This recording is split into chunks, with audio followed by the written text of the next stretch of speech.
मस्त असा चटपटीत पाणीपुरीचं पाणी आणि दही फेटून घेतली आणि इथे बटाट्याची भाजीसुद्धा केलेली आहे. म्हणजेच तुम्हाला समजलं असणार इथे दहीपुरीचा बेत होत आहे. तर हो, शॉर्टकटमध्ये तुम्हाला पटकन रेसिपी सांगते.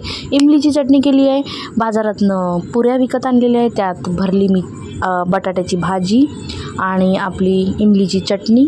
सगळ्या पाणीपुरी फुल भरून घेतली. पहिला चटणी टाकली, मग त्यांच्यामध्ये मी दही टाकत आहे. आता इमली टाकून झाल्यावर दहीपुरीमध्ये जर दही भरपूर नसेल तर त्या दहीपुरीच्या मज्जाच नाही.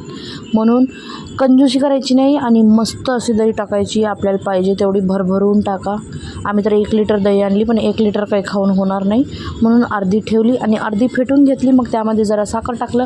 मग आता कांदा चिरून घेतलेला आहे बारीक बारीक, त्याच्यावर आता कांदा टाकायचा दही टाकून झाल्यावर आणि मस्त असं त्याला गार्निशिंग करायचं. आणि कांद्याचा टेस्ट पण भरपूर छान वाटते दहीपुरीमध्ये. तर इथे मी कांद्याने मस्त असं गार्निशिंग केल्यावर आपलं जे झिरो साईजवाला शेव असते ना, हे पिवळावाला शेव ती टाकायची मस्त असं. आणि इथे मी माझ्या मुलांना दिली सर्वात आधी 4 खाऊन दे म्हणलं. मग त्यांना विचारली तर यम्मी झालं म्हणून सांगत होते आणि त्यांना आवडला म्हणजे विषय संपला. तर इथे बघू शकता किती एन्जॉय करून खात आहेत.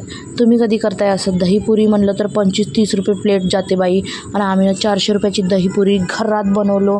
तुम्ही बी बनवून बघा आणि तुम्ही बी खा.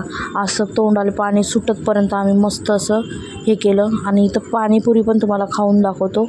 म्हणजे इथं आपली गोड चटणी टाकली इमलीची आणि मी पाणी जे करून ठेवलं होतं ना, त्यामध्ये 2 हिरव्या मिरच्या आणि आपली कोथिंबीर आणि पुदिना टाकलेला आहे, मीठ टाकलेलं आहे, सेंदा मीठ, आणि मस्त असं जिरा टाकलेला आहे आणि तो पाणी मिक्सरला लावलेला आहे बर्फ टाकून.